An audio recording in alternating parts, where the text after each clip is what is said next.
Hello there. As you can see, we got the world building thing up.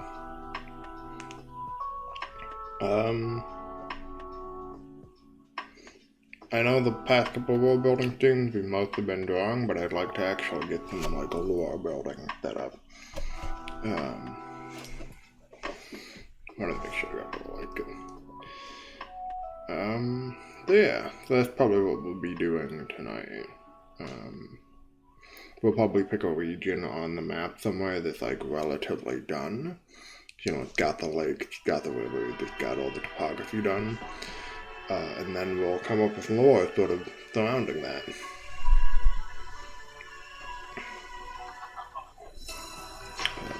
So,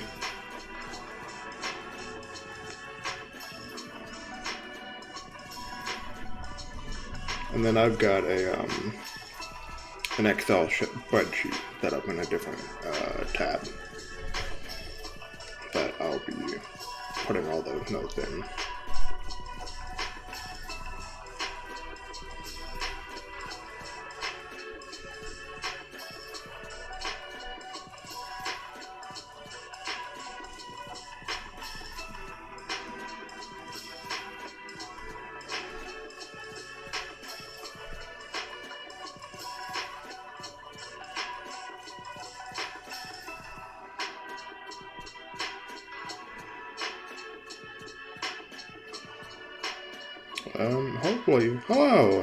Hopefully I'll be able to set it up somehow so you guys can see what's on the Excel spreadsheet if you want it.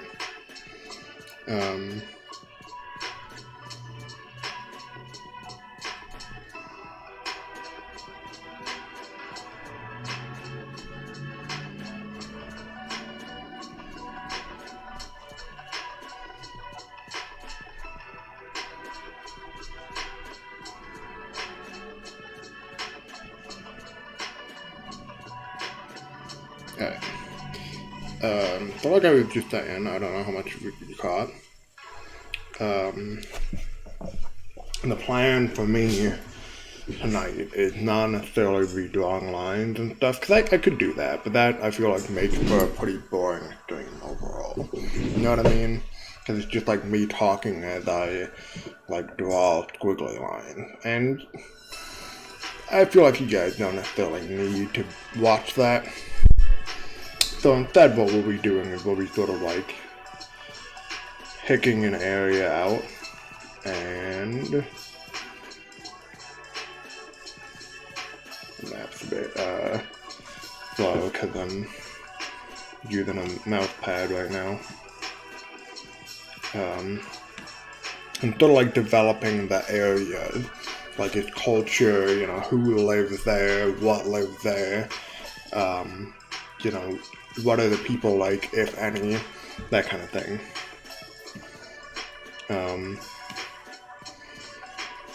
So I think that's the plan for tonight, and that's not necessarily drawing so much.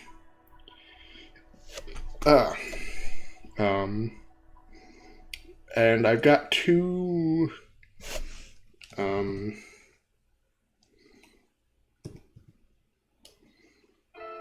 maps that are like relatively done in this fashion.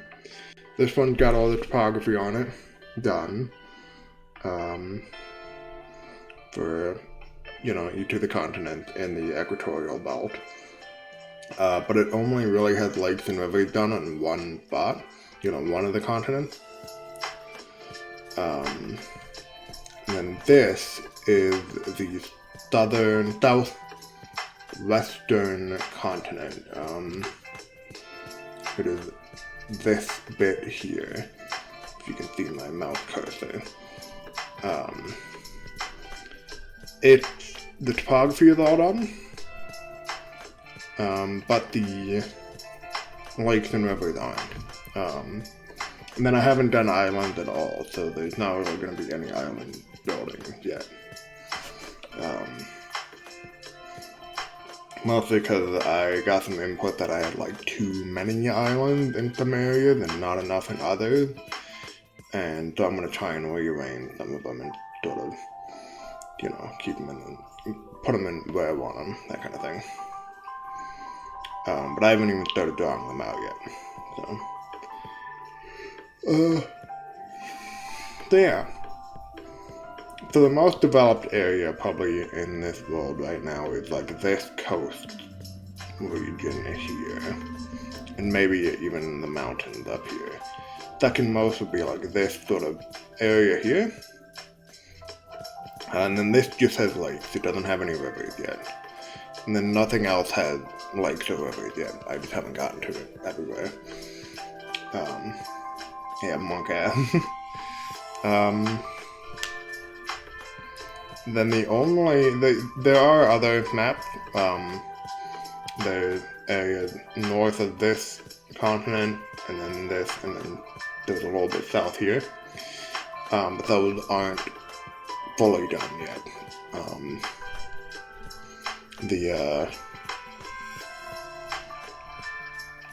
What's it called? The topography isn't done there yet. I've also got better Twitch on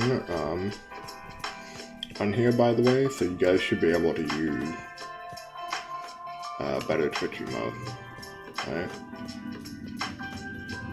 Maybe. No? Thought I had it turned on. Alright, let's fuck around with that, see what we're doing here. If it works. Listen.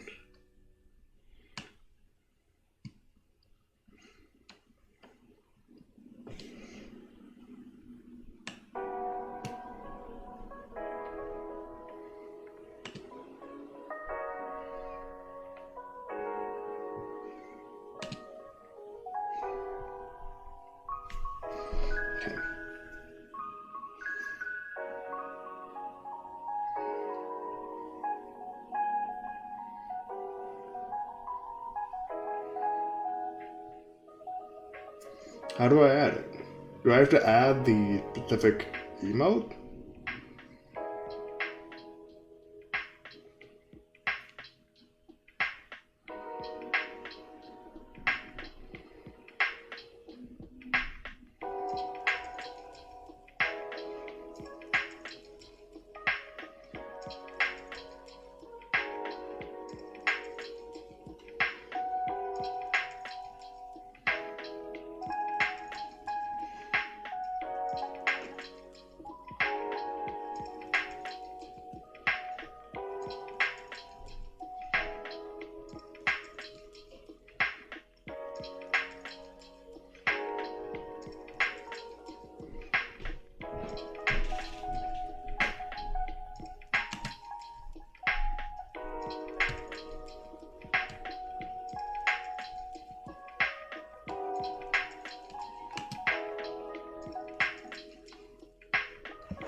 Oh wait, do I have to log in? I think I have to log in.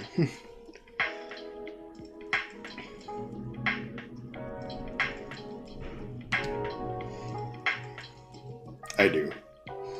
That was it. Yep, okay. Let's see. I have to upload email? Oh god.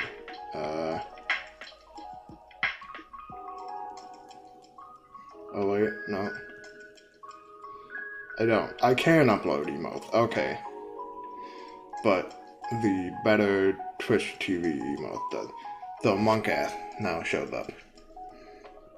If you have emotes, global emotes on. So I don't think it's showing up for... Because I see it on my Twitch chat. But it's not... Oh, dude, that would be great. I don't know if I have the file for that now that I think about it. I think that was on my other computer. Hold on. Actually, I bet it's in my Discord.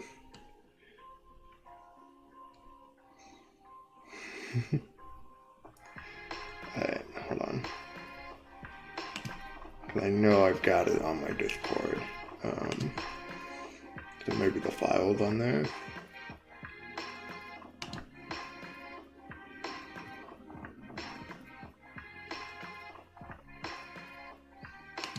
emoji.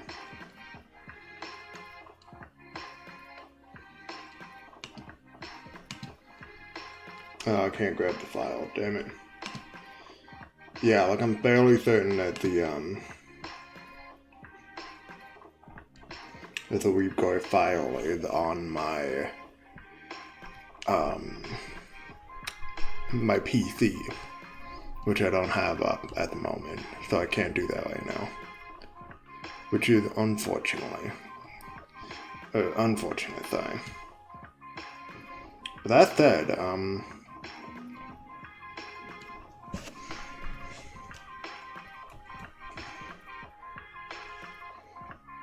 yeah, it's showing up as the emote on my Twitch chat. It's not doing it for the stream, though. I don't know how to get it to do it for the stream. Unless I can do that in my...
Yeah, I don't see it. Oh well. We'll figure it out some other time. It's fine. For now, just know that you can see what the emote looks like in your chat, even if it doesn't show up that way on the stream. Anyway, let's get...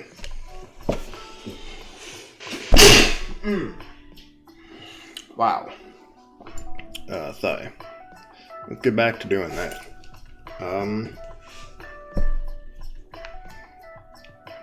So like I was saying, this, make a new layer.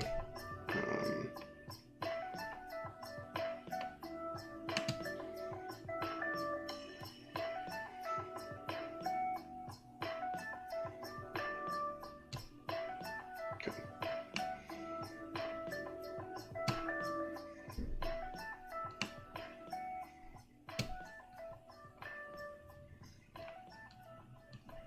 So we should be able to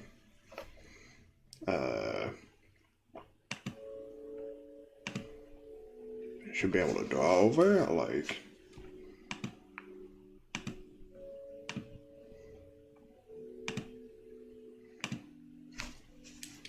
this, and put a... Oh wait, no. Other way around. Should be able to do this, right? Yeah. Okay. So yeah, so like I was saying, this sort of area is probably the most well developed, like in terms of topography and like geography. So this is probably where we want to start for like world building purposes.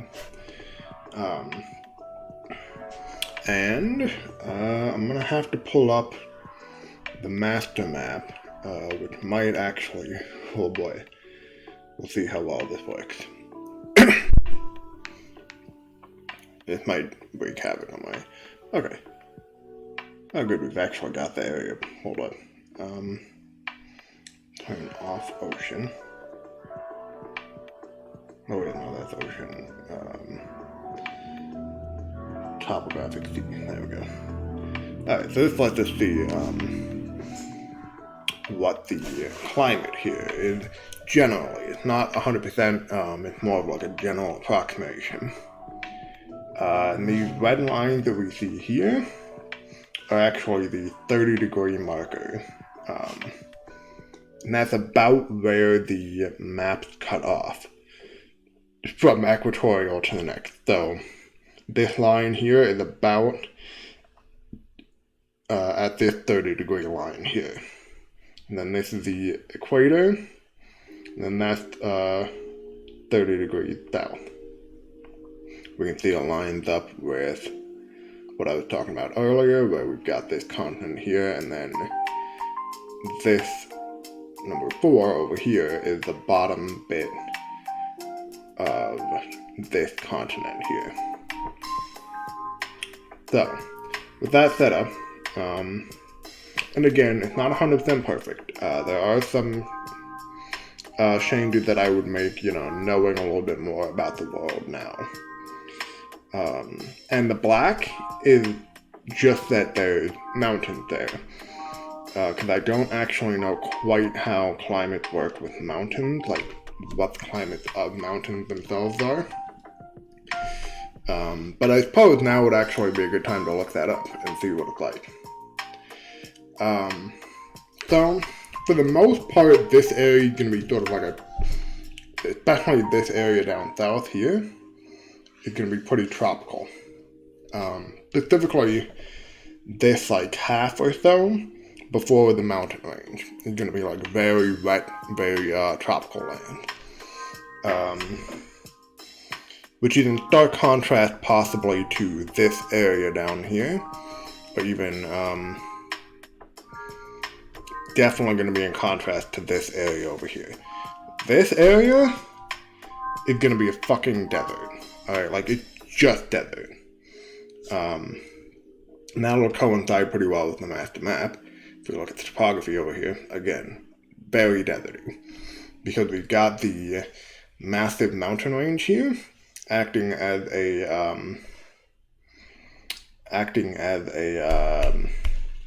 dry shadow, giving a dry shadow to the area. So I don't think that this area here is going to have much of a dry shadow, because this is a smaller mountain range, so we might not actually see as much of an effect. So this might be more steppe-like, probably more savanna, or like leaning more savanna. And this area down here might just not be, oh, well, maybe it is. We've got the ocean current running through here, so maybe it is going to be more savanna-like. Yeah, it's tough to say.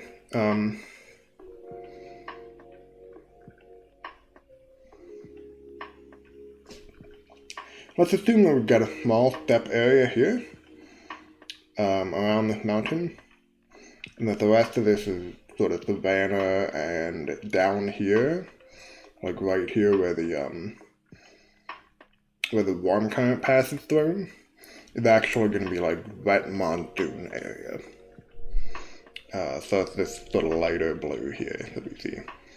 And we can treat that as like a transitionary state between tropical and savanna. They're not quite the same. It's not the same as like tropical. It's a little bit drier and it has more like seasonal changes, whereas tropical is just wet all the time. So with that in mind, let's look at this area here then. We can see I sort of preempted this by basically making a whole bunch of river systems in this area, because I knew it would be pretty wet. And we could actually probably add even more river than this side here. But this looks decent. We can maybe add some more river like flowing into the ocean here. But for now, I think it looks good. Any questions? I'm not like going too fast for everybody, am I? Or too slow. I could also be doing that.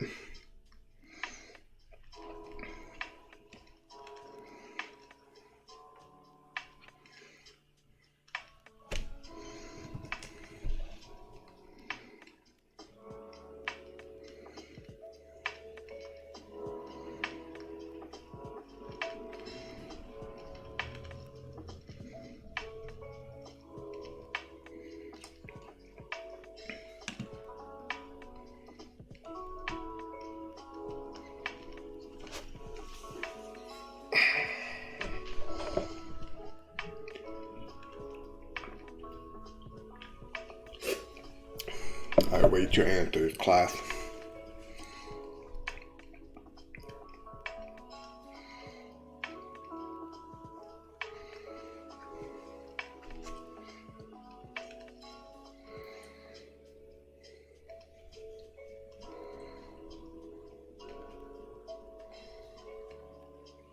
Everybody kind of understanding what I'm saying. I'm not like going too fast or too slow for anybody. You guys are like understanding it clearly.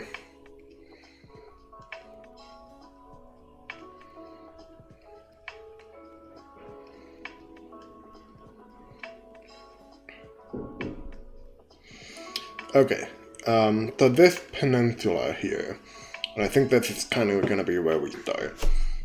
Just because it's like a nice little area, nice little peninsula area. Okay, you did get it. You understand the justification for why like this top half is going to be tropical and this bottom half is going to be monsoon, and then sort of like back here behind the mountains it's going to be like more dry savanna land. You get that?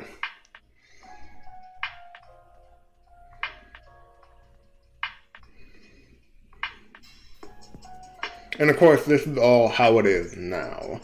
It could have in the past been different, especially because this area would have been in the past sort of connected like right about here. And there wouldn't have been an ocean current to be giving it the climate that it currently had. Which is always an interesting thing to consider. That things were different in the past, and that can shape what the land is like now. Alright,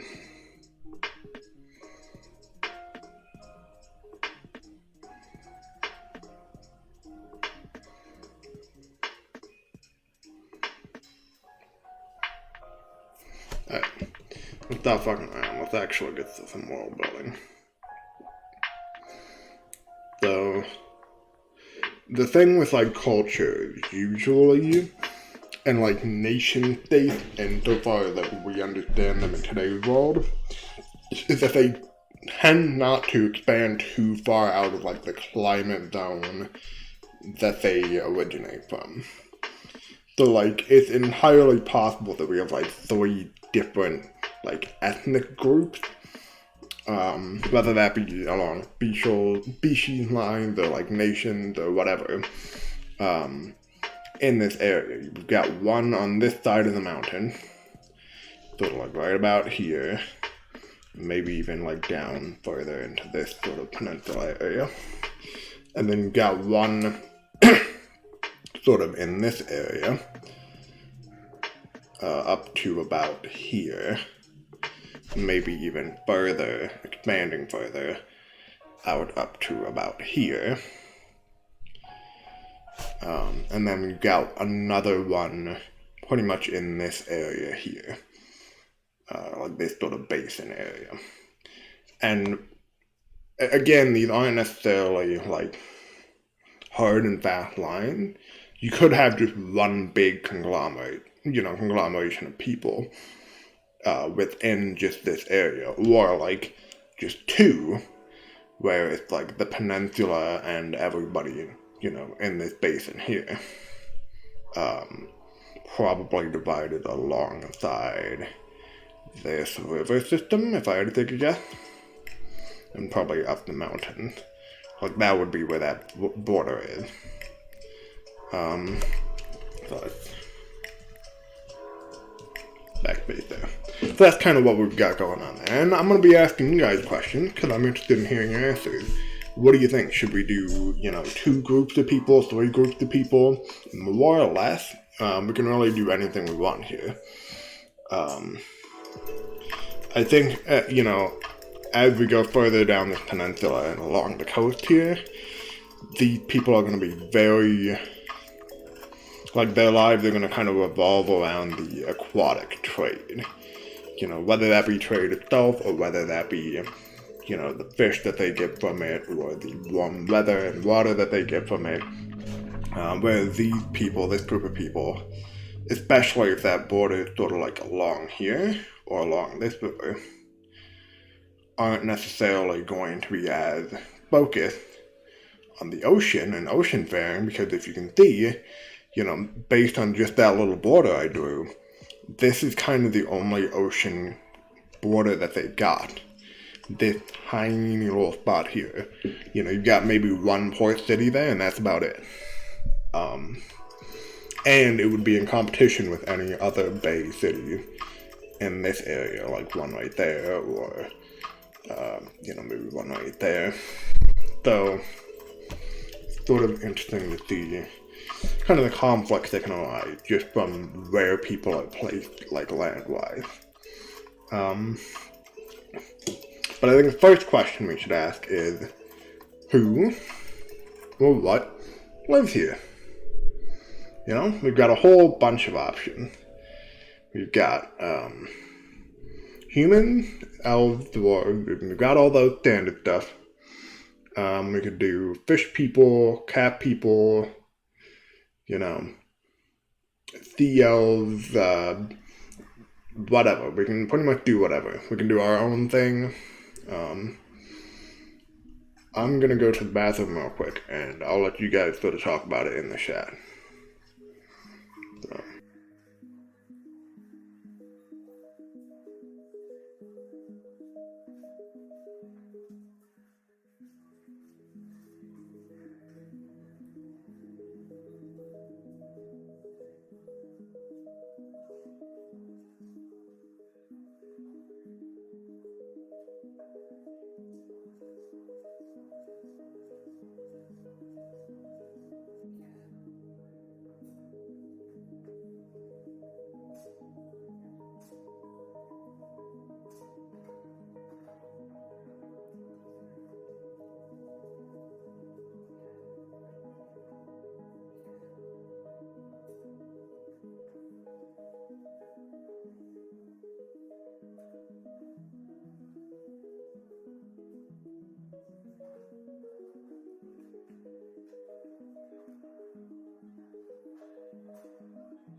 Hello, I am back. How we doing? Oh shit. Okay. So,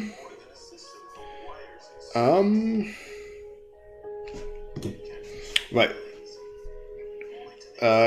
Any idea on like who? I want to do the coast first, because I think that'd be more interesting. Like,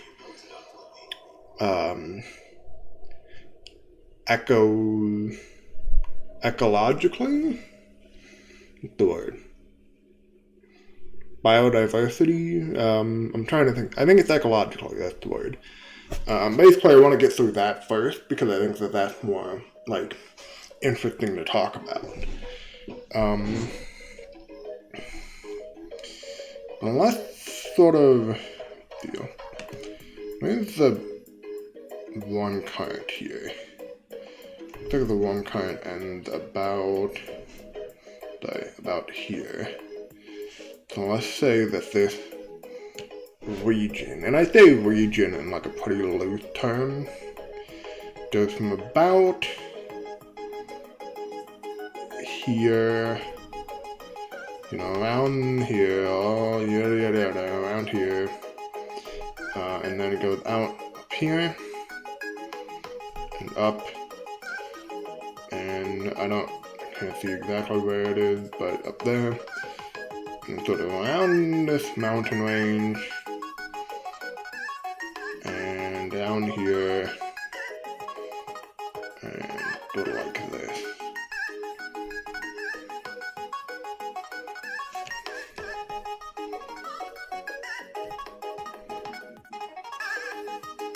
Ah, shit. Wait, no.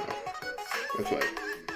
Why did I undo that? I was like, yeah. So this sort of region is what we're talking about first. It's not necessarily a nation, it's no borders, no nothing yet. But it's kind of like the general area that we're talking about here. As you can see, it's basically this peninsula. With a little bit of the bay area over here added in. I'm also gonna did that song descend because it did. Okay, it's starting to get a little bit annoying, but okay.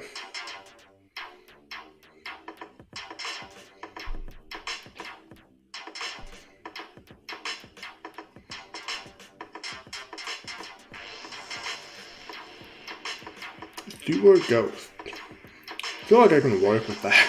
I feel like I can do something with that, even though it's a song name. I feel like I can do something with that.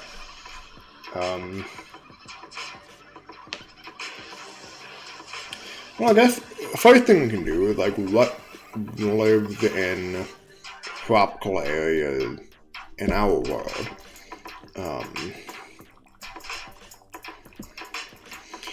So this is the Western Hemisphere, but hemispheres are sort of a not social construct, but it is an arbitrary distinction. It's basically where we draw the hemisphere lines is kind of arbitrary. You could draw them you could draw the line of where a hemisphere is anywhere along the longitudinal line. Equator, you can't really do the same because the Earth does have like a pretty clear, equator distinction, but like, with exception to topological features, or geographical features, there isn't much difference between like 30 degrees east and 40 degrees east, but there is latitudinally, 30 degrees and 40 degrees are pretty different climate and geography, or like different weather patterns and stuff. So the hemisphere lines in that regard are sort of arbitrary. That's more just me kind of talking to distract myself here. yeah, I guess again, what lives here? You know, do we have people living along this coast, or? Because I think what might be interesting,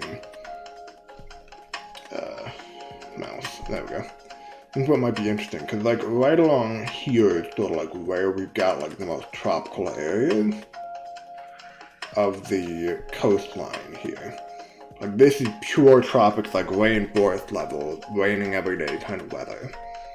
But this is more like monsoon, so it's a little bit more seasonal. So for example, there's a few places in our world that have it, but not too many.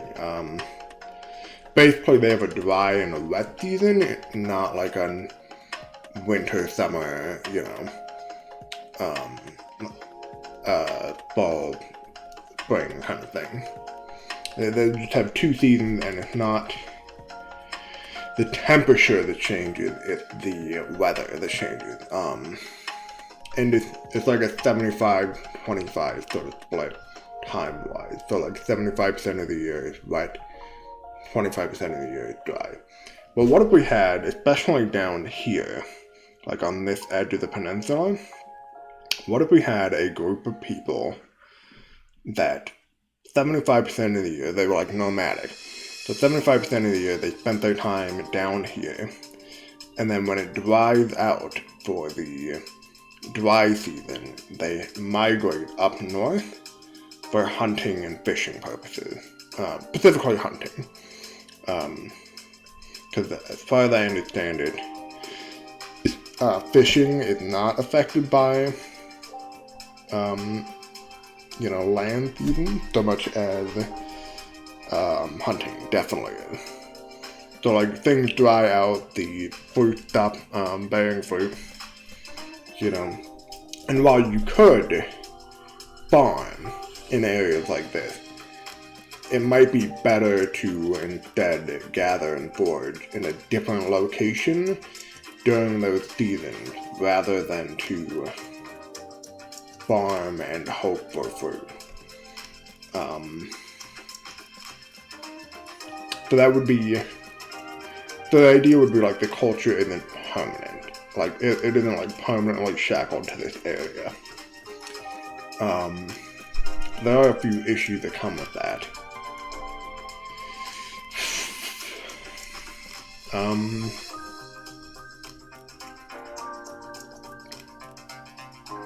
Because the wet seasons in monsoon territory can get pretty flooded and even dangerous for life. Dry seasons are actually the more stable seasons. Maybe that's not what we do instead. Maybe what we do instead is something different.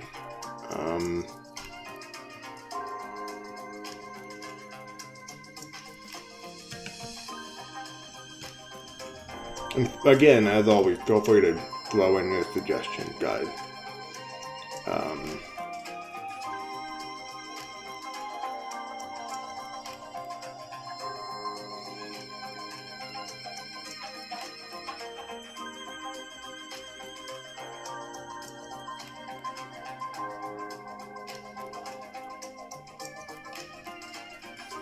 Oh, I didn't even consider we got this area down here. That's actually, I don't know how far away it is, like in terms of miles or kilometers, but like in the grand scheme of things, it's relatively close by. What are the ocean currents like?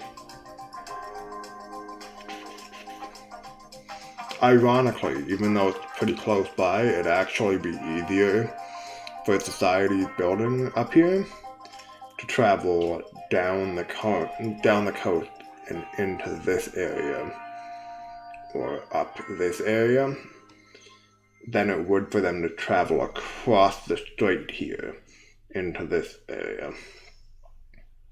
But that is something to note, because that means that this is a potential trading partner with a similar climate, meaning that you can actually get some type of like colonialism or something like that happening. You know, you've got, yeah.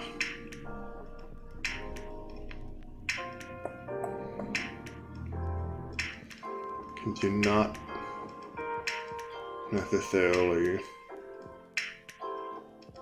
so,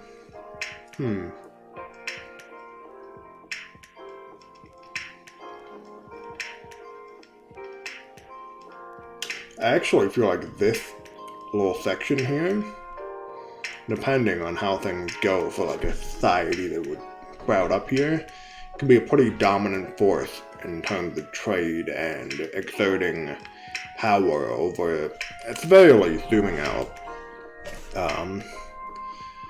They can exert power over this area down here pretty easily. They could exert power, they could go up here into the strait fairly easily.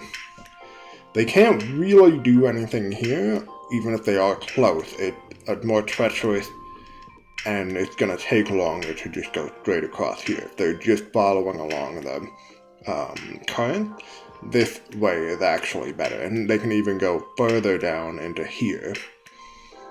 Though whether or not that's a good idea is debatable, because that is closer to more like desert territory, drier terrain. But basically this society, and actually let me look at the currents again, they could also, because if the society also expands up into this area, or it starts up in this area, they can also travel up this coastline too. It can be pretty interesting, because this is not Mediterranean climate. That's Mediterranean climate. This is,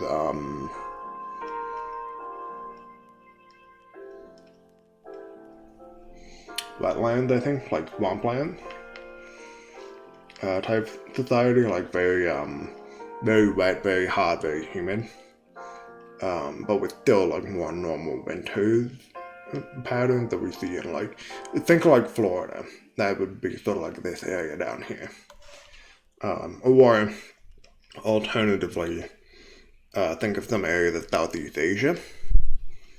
And then this is Mediterranean. This is like a breadbasket. Whoever lives here, by the way, is going to be very, very well off, at least initially, just because growing crops is very easy here.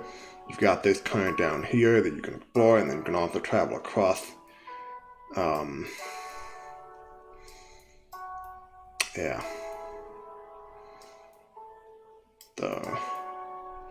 And again, it's all a matter of sort of perspective. But we're just talking about this area here. Gee, this is a lot harder than I thought it'd be. Just because, like, there's a lot of considerations to take into account here. It isn't as easy as just, like, putting elves down and going, okay, we've got a standard fantasy elves here. I mean, if anything, our standard fantasy elves might live, like, up here. This is temperate tropical, if I remember correctly. It's basically, if you've ever been to, like, the Pacific Northwest in America, like, Oregon, the coast of Oregon and, like, into Washington and up into Canada, you know that it's, like, super, like, it's beautiful, but it's also very wet. A lot of rain, a lot of very tall trees, and, like, interesting nature that you don't really see in other areas of the United States. So if I had to take guesses to, like, where the generic fantasy elves would be, like, placed, this up here would probably be, one of the areas where I'd place them. And then if I wanted to go for a more, like, Asian feel, I'd maybe put them over here. But yeah, Probably. I could also put him over on this end. But we're talking tropics, baby.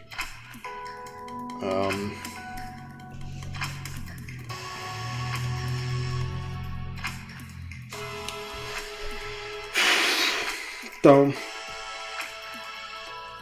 yeah, I think it's interesting to consider that whoever lives in that area, that like peninsula area, has a decent shot of being like a world power, like a decent world power.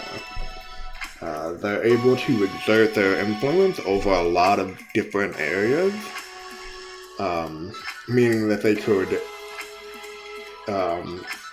pull and trade from a lot of different areas. If they were to set up like a whole trade chain, for example,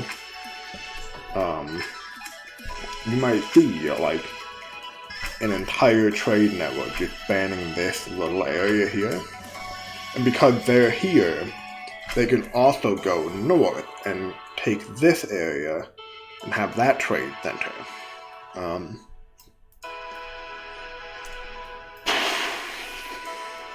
Meaning that they're actually pretty well set up to be like a strong power. And if they're able to do that, they're able to move inward too.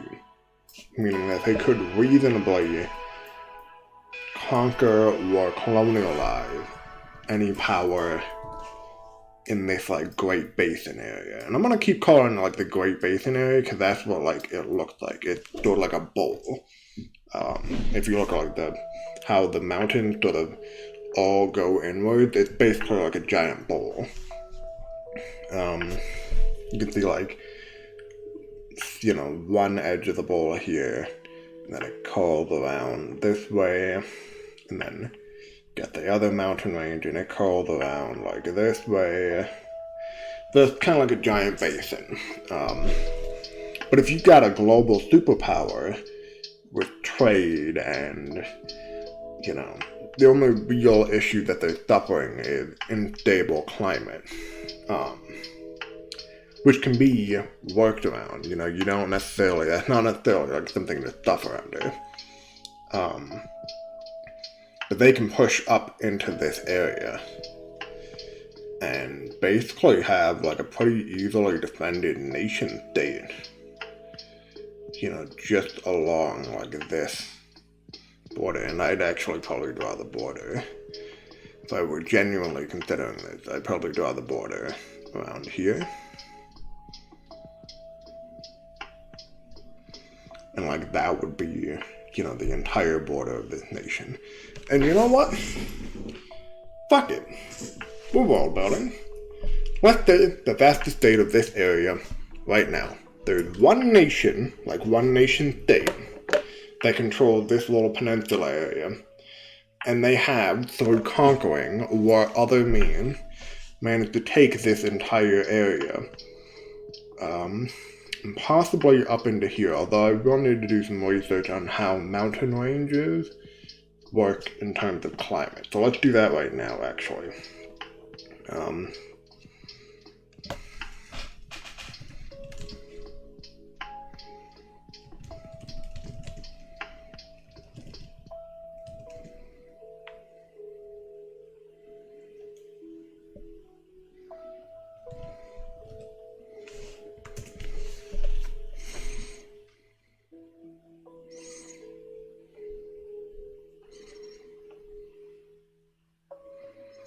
Okay, so we get an alpine climate, above a tree line.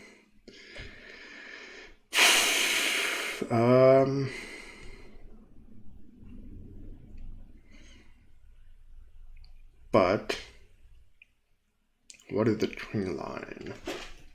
Like how high is the tree line?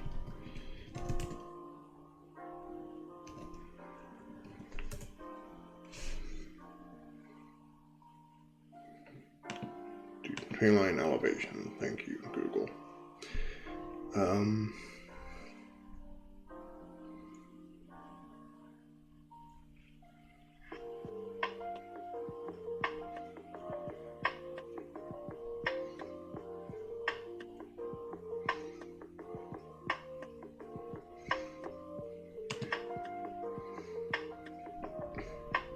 Okay.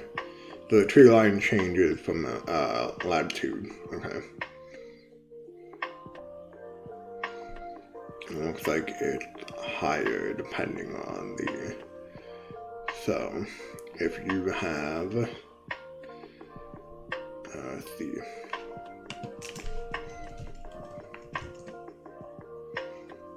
Tree line elevation from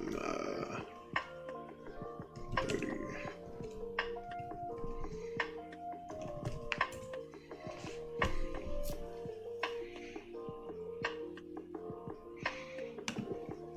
Hold up the same Wikipedia site. Okay.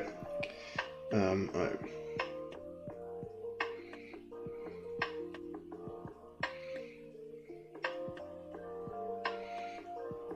Let's see.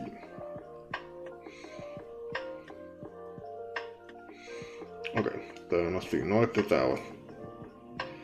Looking like about somewhere between 3 to 4,000 meters, which is about, 3.5 to 4,000 meters,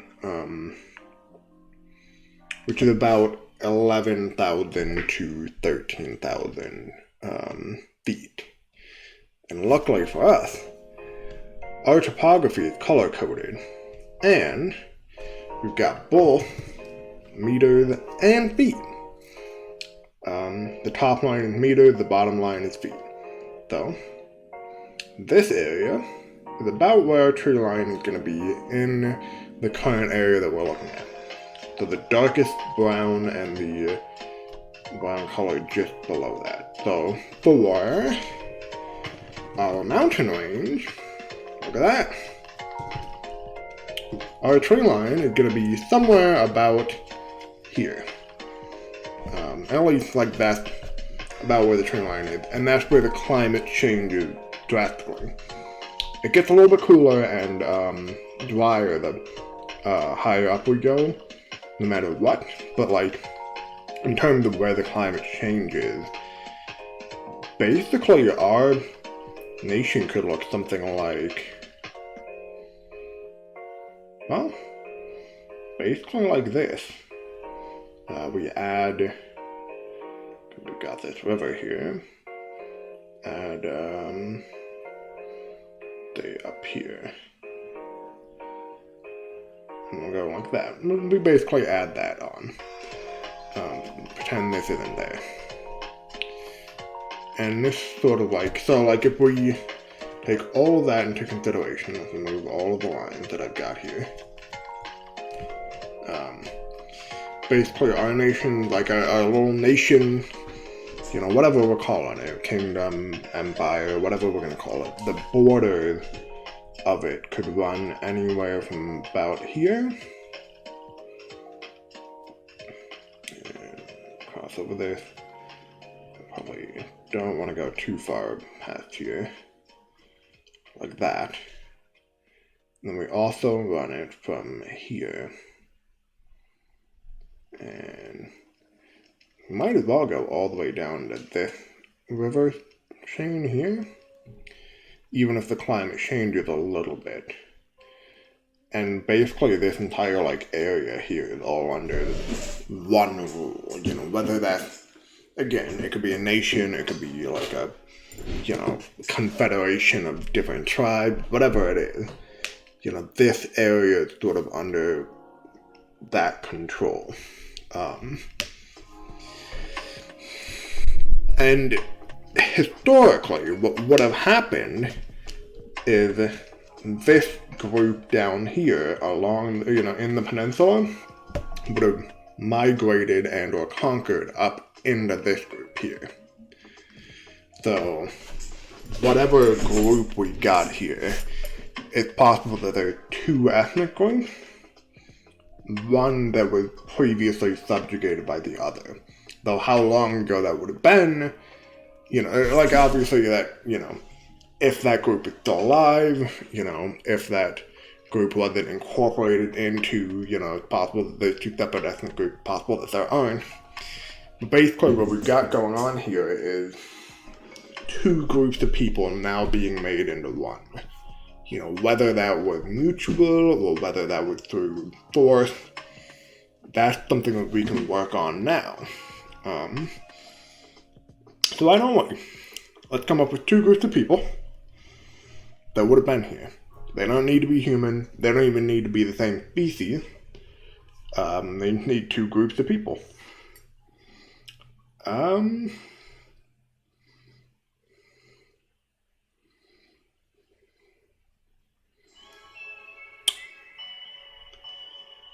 I do want to use minotaurs, I think, for this basing group. Because I think that'd be cool. So, like, before they were conquered, they were, like, tribes of minotaurs. And they sort of, like, ate, you know, the tall grasses that would have grown in this area.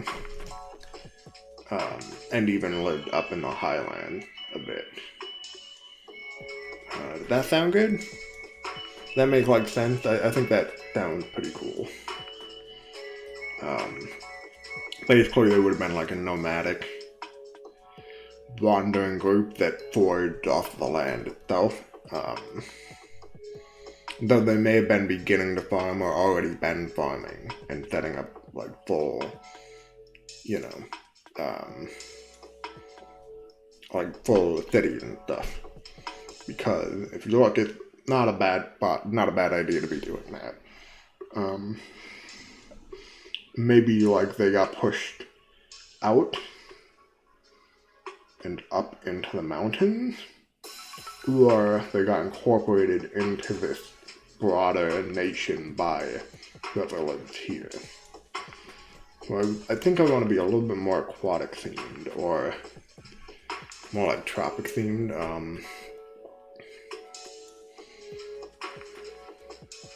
Maybe like some kind of like lizard folk, if that makes sense.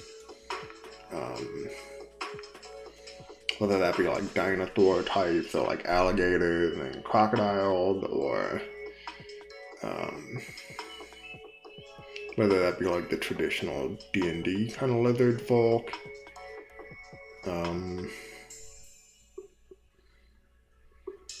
We could even go into like snake people like Yuan Ti, again from D&D.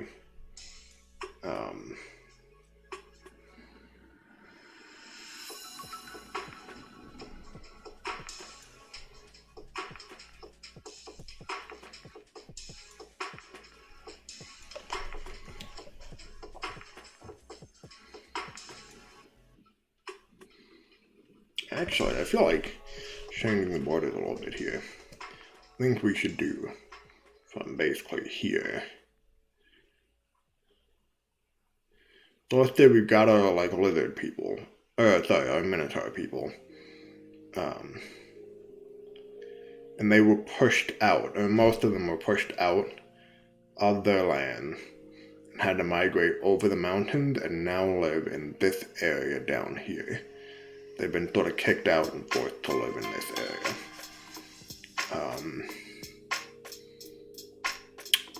So that's interesting.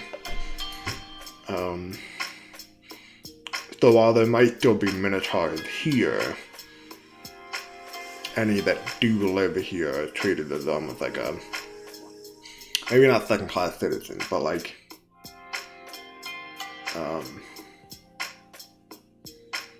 no, I think second-class citizens would be appropriate. Not like slave, but like, you know, a minority ethnic group would be treated.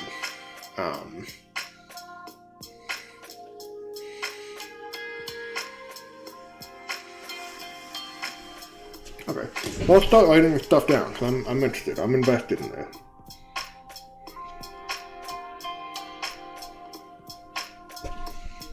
Great Bay. Great Basin. Good. And we'll put minotaurs in a question mark.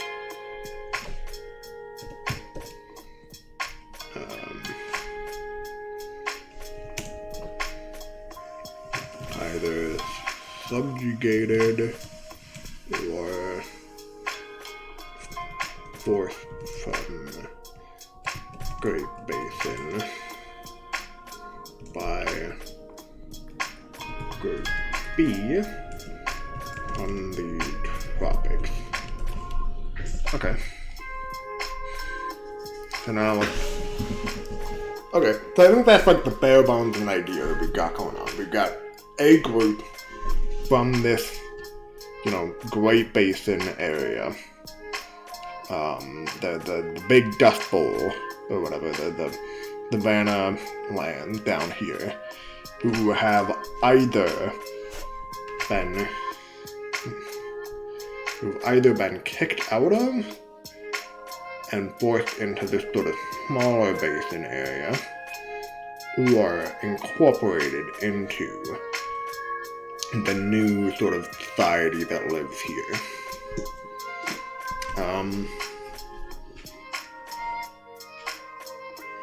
My thinking is that these Minotaurs were likely pastoralists. Not necessarily like peaceful, but not carnivorous. They didn't need to kill people to eat them or whatever. They're possibly territorial for sure, but not necessarily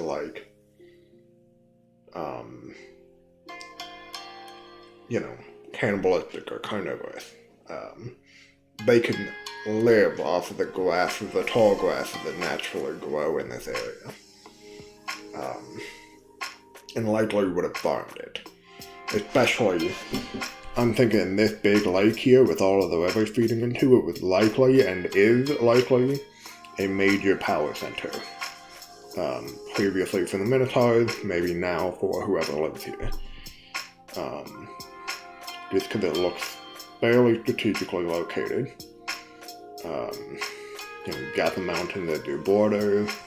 It's somewhat centrally located, especially if it's just the Great Plains that we're talking about here. And it's got rivers that feed into it from the mountains, and it feeds into the ocean, just straight out. And then, like I said, I do want some kind of lizard people, I think. I think that'd be interesting to see. Maybe you've got giant bugs that live in the tropics here. And while that would make it uninhabitable for most people, groups that can eat those bugs and hunt them, some kind of lizard folk type of group, would thrive pretty well here. And maybe this area is volcanically active, which would have caused an impetus for them to push out into this area.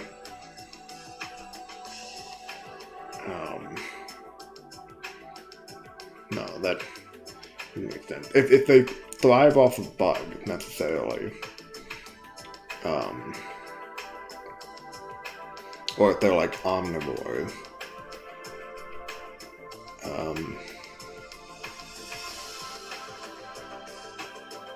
yeah, if they live off of the bugs and stuff, that means that they might not actually have an impetus to move out from the tropical area, which is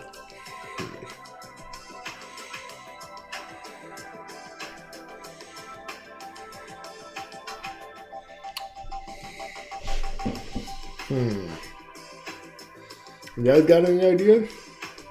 I'm gonna keep asking, and I'm gonna keep getting no answer. Tell me what you think. Do you like these ideas? Do you think they're dumb? Do you wish I'd stop talking? Too bad. On my last one, I'm not gonna stop talking. But on the first two, I'm happy to hear answers.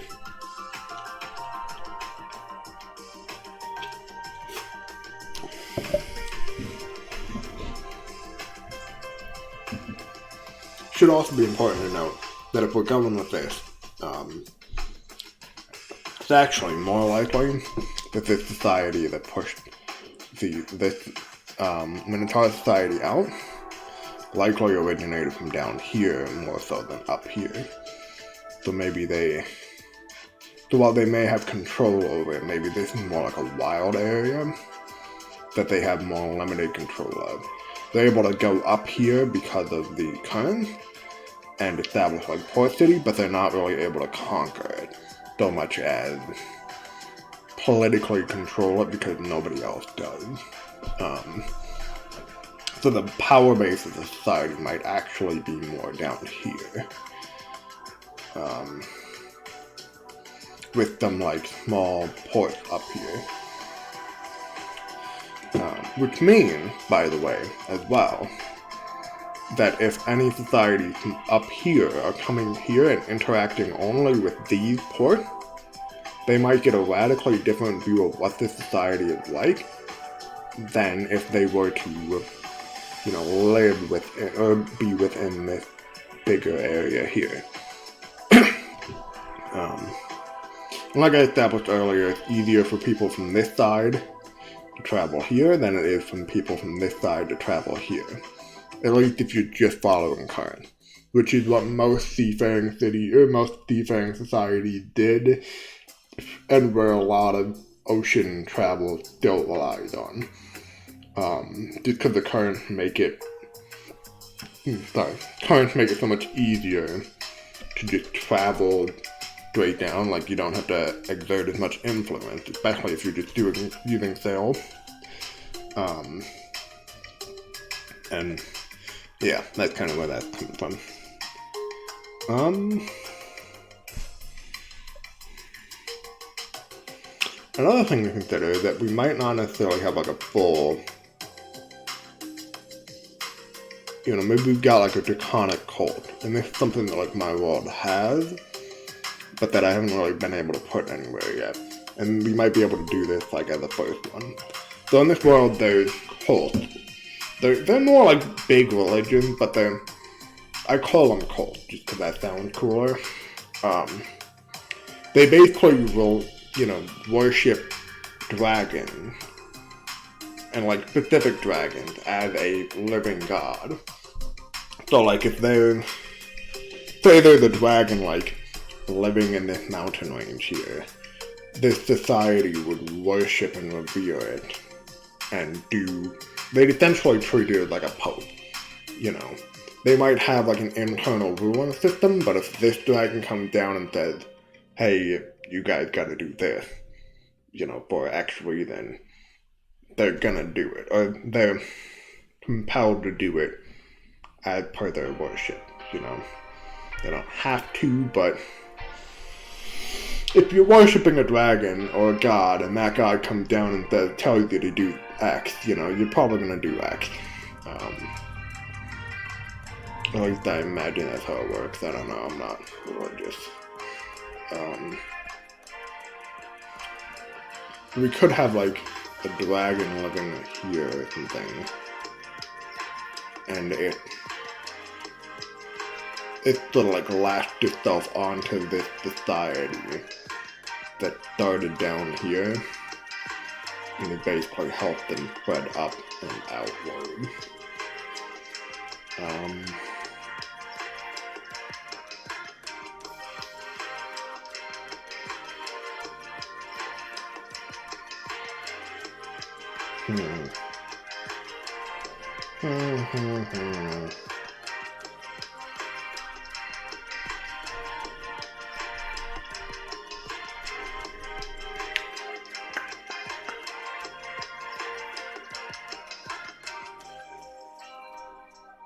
What do you guys think? I feel like that might be a bit too ham-fisted.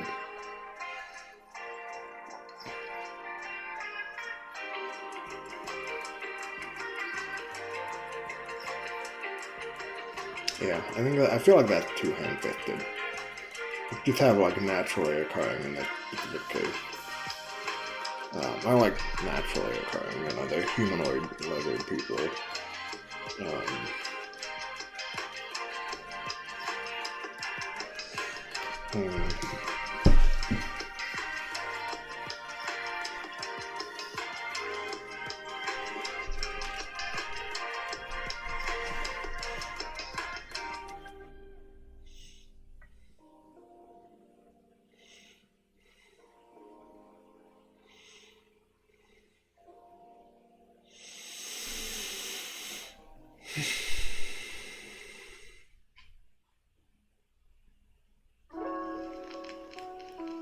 What if the inverse happened?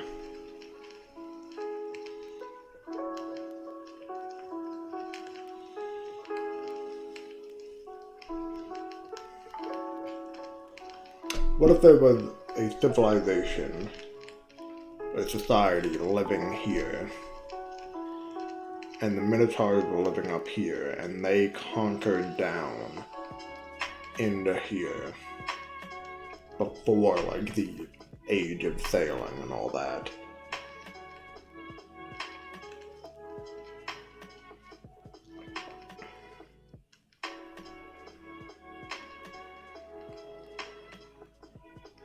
And in terms of food sources, I imagine it's a bit easier food-wise to get stuff down here where there's more rain and more growth than up here where it's a bit drier.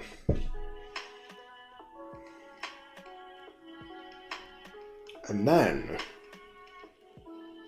you get pirate minotaurs.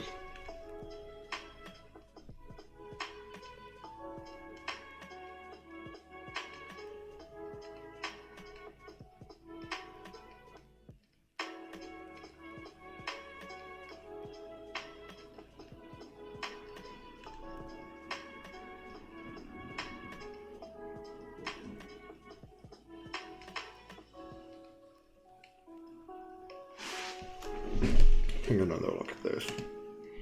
I don't know if I did it wrong. I have the equator here. Should be like the tip over here of the tropics. I should also mention, actually, the tree line's only up here and ish. So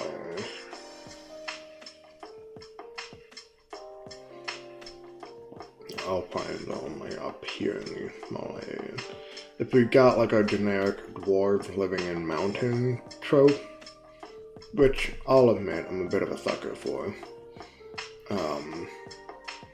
alpine climates is where we want them. And alpine climate here, well, this would be it. Like, this would be like the fucking alpine climate. Just this massive area up here is just absolutely going to be dwarven and infested. And it probably would be all the way up as well into the mountain range as it goes further north. But the equator is right about here, you know, in terms of like on the map. It's right about here on the map.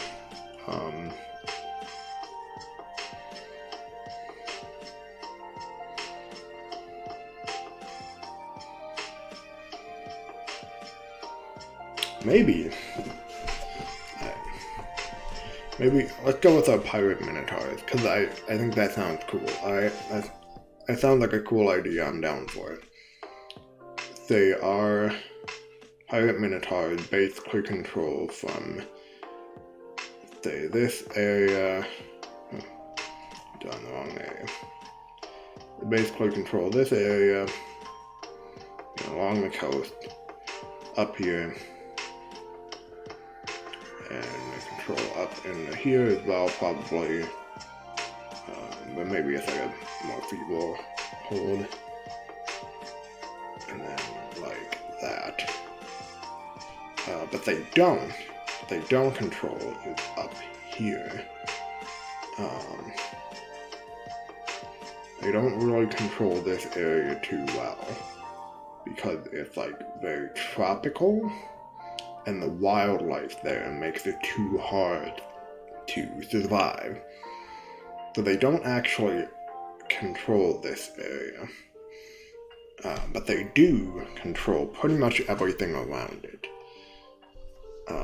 And that also means that they control the sea lane, at least going this way. So they may not be pirates so much as like seafaring, you know, privateers, or like seafaring you know, oceanic type.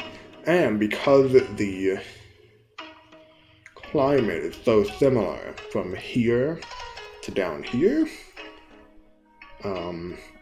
it's possible that they also own, or at least contest, this area here. like this ring here. You know, we can debate how much of it they control.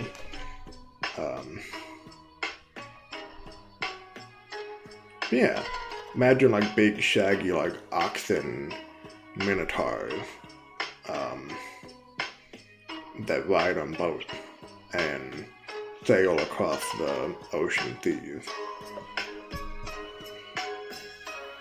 to basically become like a small, I wouldn't call them a Roman Empire, but you know, like the sort of like control that they exert is similar to that of the Roman Empire. Like even being able to control across bays and seas. Because like if you got this area here, you know, under your control, and it's possible that they do. I mean, look at that. That's, you know, that's a pretty massive border. Now, controlling that is debatable.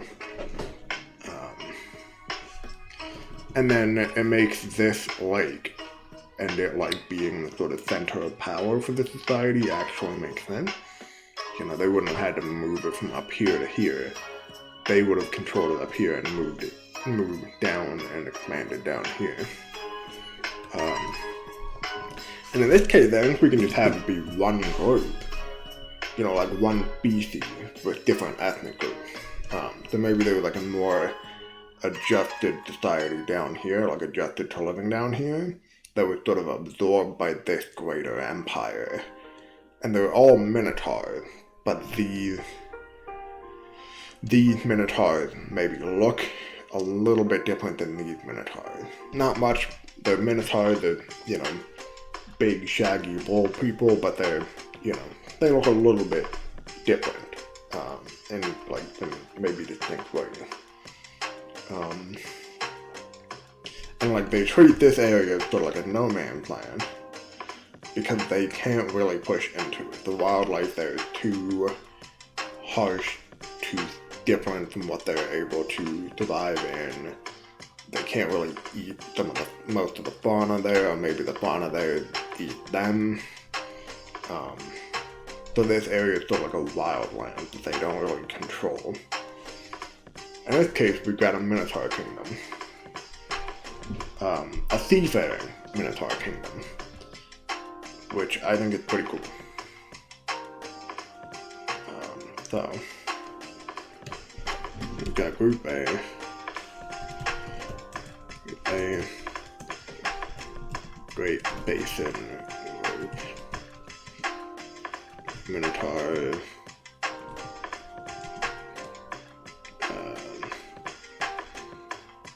Mostly herbivore, but possibly omnivore with like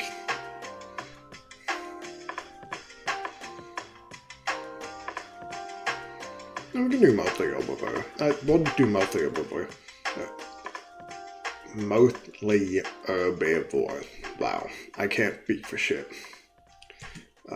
Expanded down peninsula.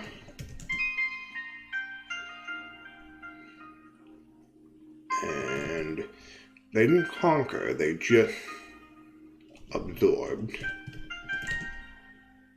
other Minotaur ethnic groups,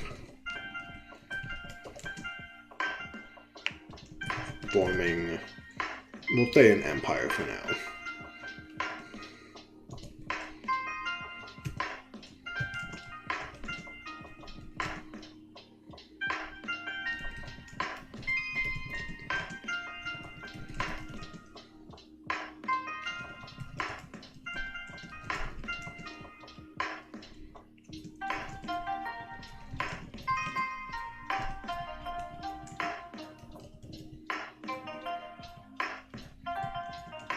Okay, so yeah, so we got the Great Basin Empire, whatever they're called, you know. They come from that Great Basin. They've expanded from there down south into this peninsula, and now they control it, fairly well. There's different groups there, there's different ethnicities, there's different tribes and stuff. But, like, the species that lives there is mostly Minotaur. Or at least, like, majority Minotaur. And they have since they've sort of formed an empire. They control this small peninsula area here, with exception to this tropical area, because they can't actually push into it, and fight against the wildlife that lives there. Control, like, political-wise, they basically control this whole area.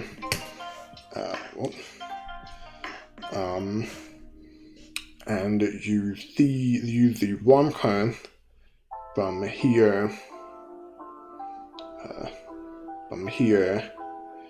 to basically exert influence across this coastal region here, and also up into here. Meaning they can influence what goes on here, basically, in this peninsula. They have a small bit of control or political influence here, in this area, and possibly even further down here, because of the way the trade lanes work. They have to come up through here as well to trade.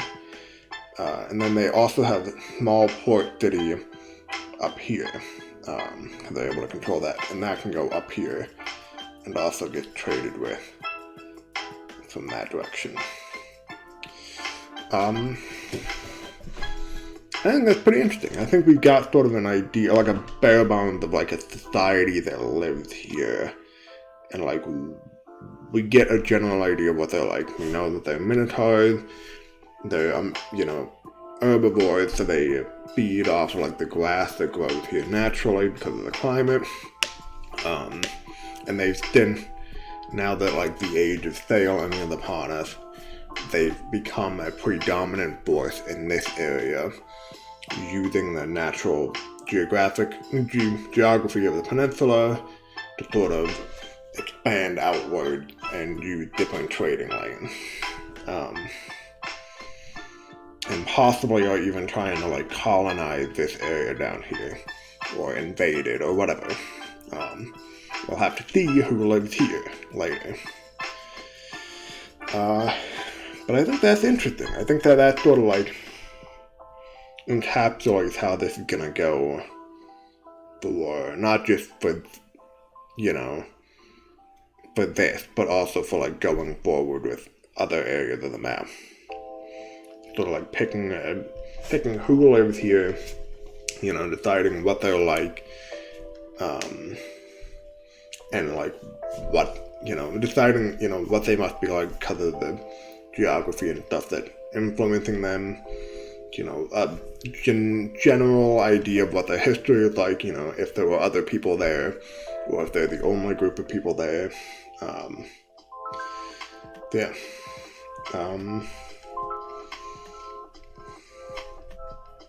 And I will say, probably because of the like biology of like minotaurs, like half bull, half human, they're probably not as numerous as other species, but require like the amount of like resources that they require to stay alive and stuff make up for the fact that they're not as numerous. So like, if it was a smaller species that wasn't as numerous, they might not just be able to control this much, like military or whatever. But they're bigger than like human, which we're using as like the generic template of who they're fighting against. They're bigger and stronger than human. They've got the horns as natural weapons. So they're able to like fight humans, 3 or 4 to 1. Just like naturally by being what they are. So yeah, I think this is interesting. I think for next stream, yeah,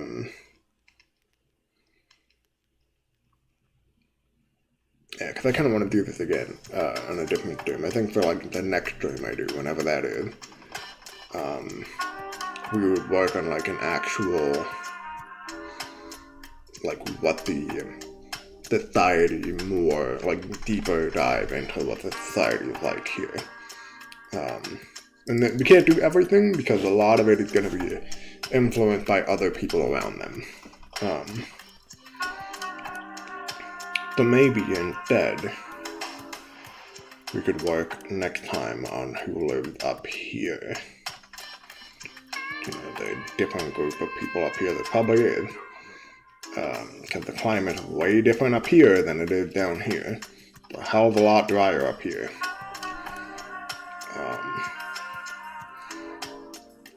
So, we know that whoever lives up here, especially up along this coast, is like directly trading with these guys down here. So they've got to at least pretend to be on friendly terms with these guys. You know, they've got to pretend to be friendly with each other, even if they don't necessarily like each other. But yeah.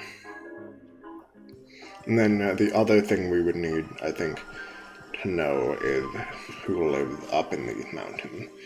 And I'm gonna spoil the answer. It's probably gonna be dwarves. Or some other, like, traditionally mountain people, like maybe giants or something. Actually, giants does sound pretty cool.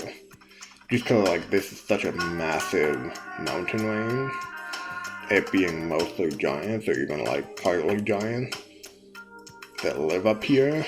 And this is like the highest point in the world, by the way. You know, this is like the Mount Everest of this world. I think it's actually taller than Everest. I think Everest goes up to 8. Yeah. This is 8,000 plus meters.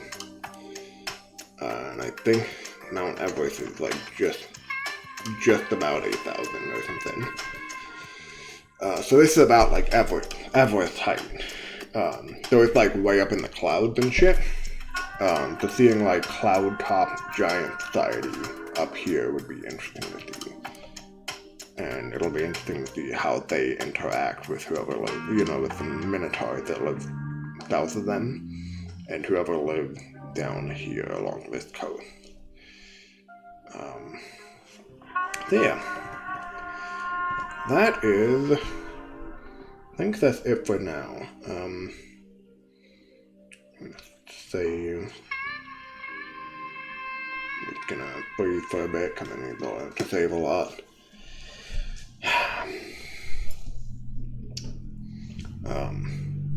Yeah. That said, if you like this and you want to see more,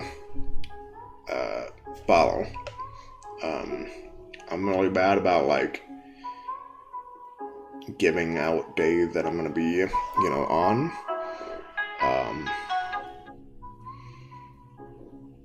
So I think the best thing you can do is just follow and get the alert when whenever you hear them. So yeah, that's about it. Hopefully next time I have more people like talking, and that way I can like bounce ideas off of them. A bit of a silent chat right now.